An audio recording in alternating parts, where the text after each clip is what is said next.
해놓고 돌아가는 거 확인만 하시고 이제 복귀하시면 자리로.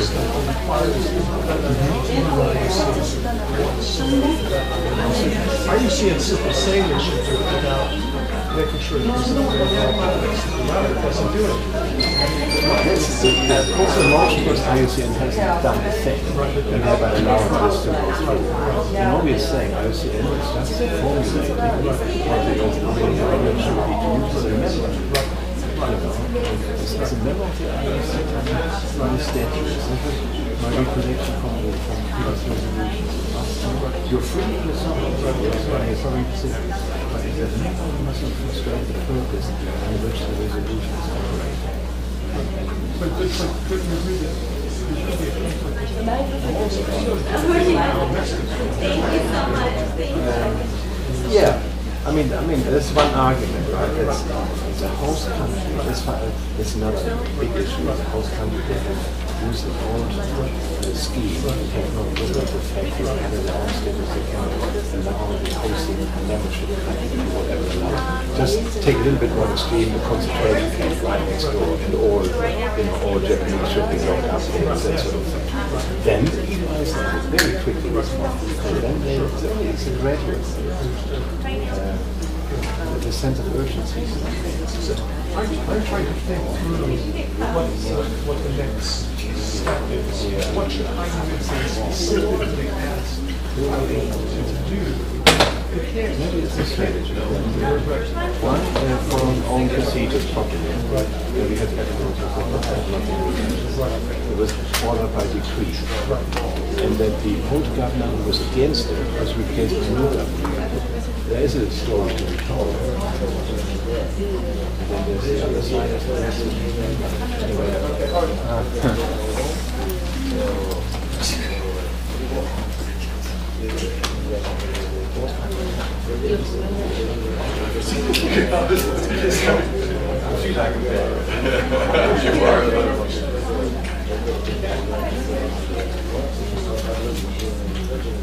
Hello, everyone. Welcome to the workshop on the Biosphere Ethics Initiative and Earth Democracy. Use the mic, Katie. All right, we'll go here. How about? We're just going to quick welcome. Welcome everyone to the official workshop called the Biosphere Ethics Initiative and Earth Democracy: Ethical Arguments in Biodiversity Conservation. This is the result of a relateral methodology that has been going on for the past 7 or so years. And we thought, what better way to introduce you to the concept of this methodology for ethical engagement than to have one right here that the participants can be a part of. So just to give a quick overview, again, my name is Katie Kinsel. I am the Deputy Chair of the Ethics Specialist Group on the Commission on Environmental Law and Director of the Global Program for Center for Humans and Nature, an IUCN member organization. And our co-chair is Kuhan Pak. Can you say a little bit about yourself? I'm with Save Jeju now, and we're just a loosely knit group of 4 Korean Americans who thought we needed to help people in our ancestral homeland. And before we begin, we have the honor to have the Commission on Environmental Law, Chair, Dr. Shayla Abed with us. If you could just stand up and give a warm welcome for our group. Thank you.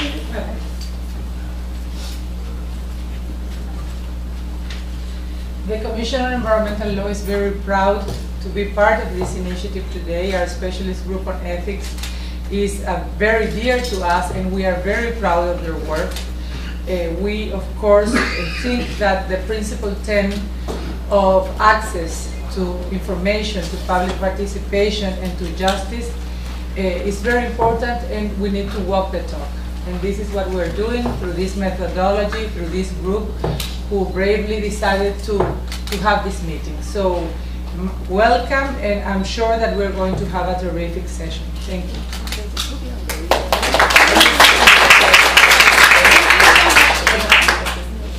Okay, so just to give a very quick overview of the workshop, it's divided into 5 sections. We have quite a large portion for discussion because we really want your input here.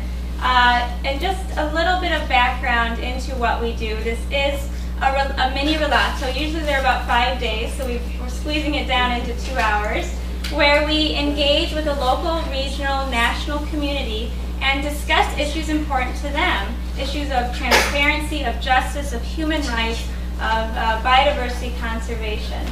So we'll give you a little bit of a background into our work, some of the big questions involved.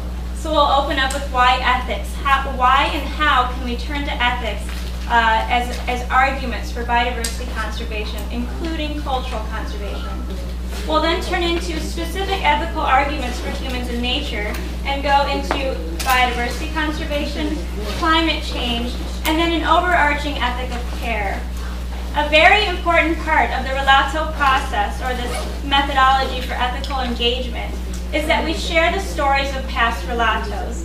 So today we'll also hear the stories from Chicago Wilderness, from South Africa National Parks, from the Indiana Dunes, from Jordan, and from Rio de Janeiro State.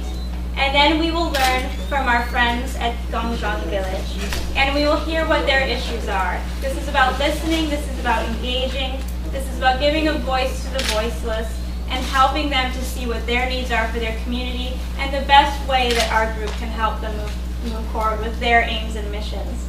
And we will end with the emergency motion on the Gongjong Village, which was submitted last night, and we've got our first response, so they did receive it, and we are waiting for a contact group.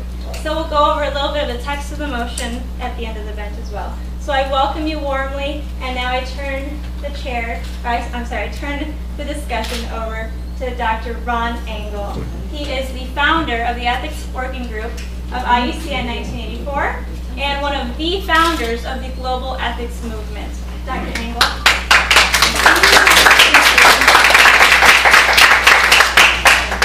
Thank you, and good morning. I've been given the very modest task of providing an introduction to the big picture within which we're working. The whole title, in fact, of Global Ethics is fairly stretching our minds and our hearts and our spirits. Katie and I are editing a book which will be published in October, which will report on the work that we've done here and the work of the Biosphere Ethics Initiative. And you will see that, just briefly, this is our outline and so on. And we begin that book with what we call the question of our age. The question that, from every standpoint, we believe we cannot avoid. You will recognize it immediately when I say it. How can we so govern our lives that all life flourishes? That human dignity is honored and the integrity of the earth prospers in its full richness of biological and cultural diversity. From every conceivable viewpoint, this is the question of our age. The question of our sheer survival, the question we are asked out of our love for humanity and for nature, the question we ask out of gratitude for the eons of natural evolution and human struggle that have brought us to this historical moment, the question we must ask out of responsibility for the future, the question science bids us to ask in light of the reality of our planetary situation, the question of our capacity as human beings for moral, spiritual, and political self-government, which every religion and culture worthy of its name indicates is our true and authentic human nature and calling. The question, it is also of the Earth Charter that poses what we alone of all generations must finally and decisively answer. So there is no question larger, more urgent, more demanding of every ounce of our moral, political, intellectual, and physical strength than this. Now, if you step back for a moment, this question emerged on our global consciousness clearly. It was there for a long time, but emerged with greatest power in the post-World War II period. in the 1940s with the founding of the United Nations and in response to the horrors of the Second World War. And for the last 60 years, global ethics, of which we are all representatives, have struggled to articulate the universal principles that would guide human history, guide human behavior, and allow us to answer the question of our age. And so we have seen these great documents, these great ethical aspirational documents pass: the Universal Declaration of Human Rights, the World Charter for Nature, the Stockholm Declaration, the Rio Declaration, culminating, perhaps, if not really culminating, but at least one of the high point in 2000, the launch of the Earth Charter, which IUCN endorsed as its guide for program and policy in 2004. And they still keep coming. The Charter for Mother Earth, or Declaration for Mother Earth. So these large, universal, ethical aspirations. And much of the work in global ethics has then been to endorse these, to educate people in them, to try to integrate them into our governance systems, and to enable them to inspire our science and our work on the ground. But I would say that today we are at a new stage in that development. And actually, Sheila Abed put her finger on it when she said, it is time we have to start walking our talk, because this has not been enough. The articulation of universal principles and aspirations must clearly now take a much more definite and particular form. For one thing, we know that these are not universally shared principles. We aspire that they be. The Earth Charter assumes that they are the universal aspirations of everyone in the world, but in fact we have opponents. We have ourselves to take on what are really the power struggles of the world to help people see and understand why these principles are and should be universal. So we are engaged in what last night was called a coalition, or should be, and what was last night called a coalition of the willing, to bring together communities around the world where alone ethics finds rootage. It's in the motivations that come out of particular places like Gangjeong Village that really inspire persons. So this whole project of Earth Democracy and the Biosphere Ethics Project that you're going to hear today is about creating alliances between communities that are themselves dedicated in their particular situations, out of their particular cultures, their particular felt experience of care for their place, a shared ethic for the world as a whole.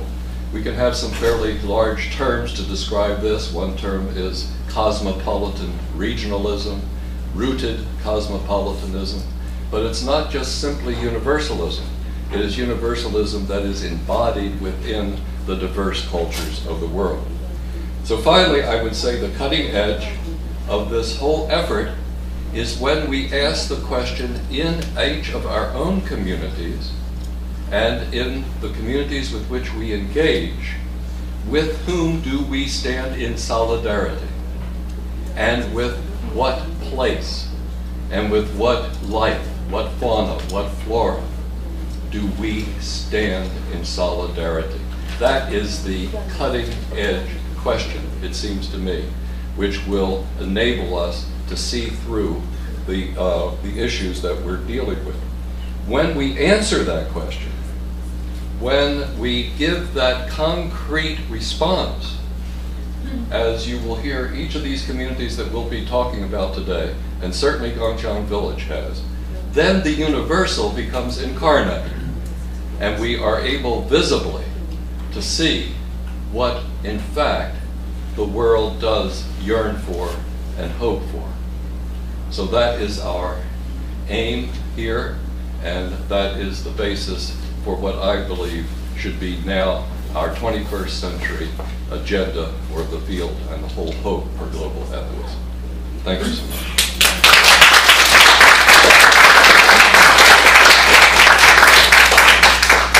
Thank you so much, Professor Engel. I would like now to invite to the stage Dr. Klaus Fosselman, Professor of Environmental Law at the University of Auckland.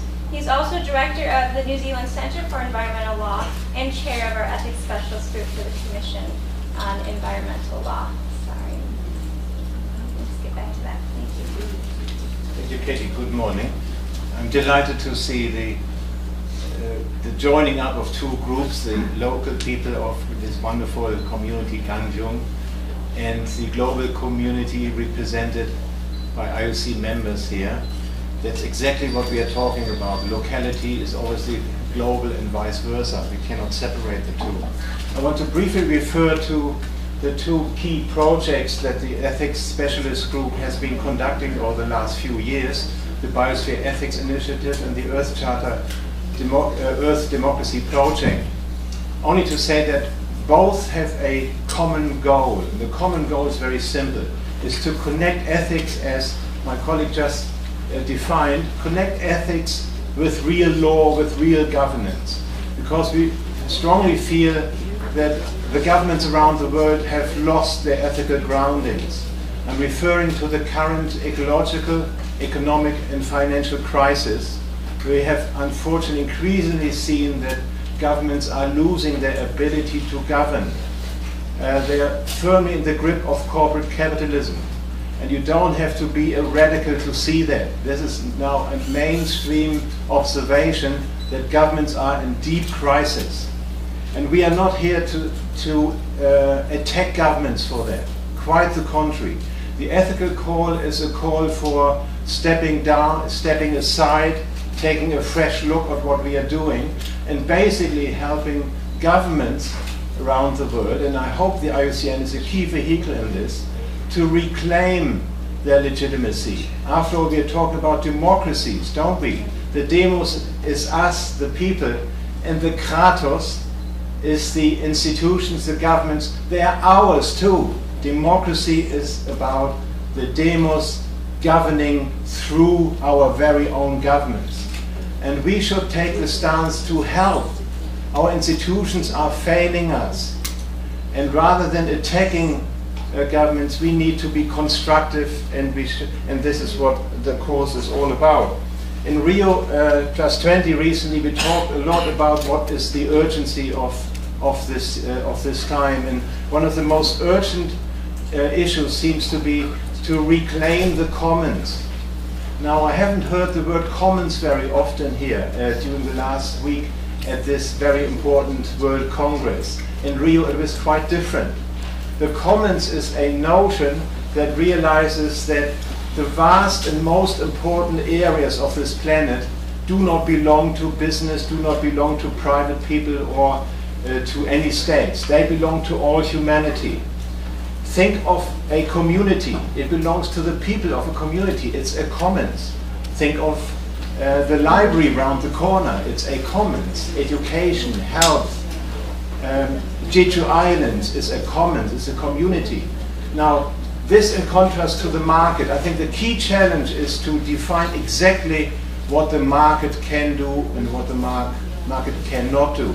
The market is a system which is very efficient in the production of products and consumerables, and also maybe in the dissemination of those goods, but is incapable to provide the very conditions under which those products can be produced in the first place. We are talking about Mother Earth. We are talking about the commons, and this seems to be at stake. We need to reclaim the commons. We need to encourage governments to be outspoken and very clear to say to business, this is your area, this is what the market is good about, and this is what the market is not good about. Separating the markets from the commons. And we have this perfect example here in Jeju Island. This beautiful island has been created with all its status of a protected area, of an internationally recognized one of the 7 natural wonders. Obviously from this ethics of the commons. There must be spaces living space around us that are excluded from development. And here we have it, we have an exception, so to speak, from the Korean government point of view to allow a naval base, and otherwise claiming the green economy and green growth strategy can continue. And this is a deep misunderstanding. It affects the credibility of the Korean government, we believe, if they, on the one hand side, express a commitment to what they call green growth and a green economy, and picture the vision of a truly green development of the future, and on the other hand, not implementing it where it really counts on the ground. Every single project needs to be scrutinized in terms of whether it meets those ambitions or not. It has been said yesterday under the so-called World Leaders Forum, the representatives of the Korean government said, and I fully agree, this green growth strategy can only be an interim to the ultimate goal of ending growth. Ending growth. We seem to have a consensus around the community of informed people and responsible government that this growth obsession, the growth paradigm, must end and cannot continue. It is highly destructive. What we are talking about is the transition, the famous word of the transition.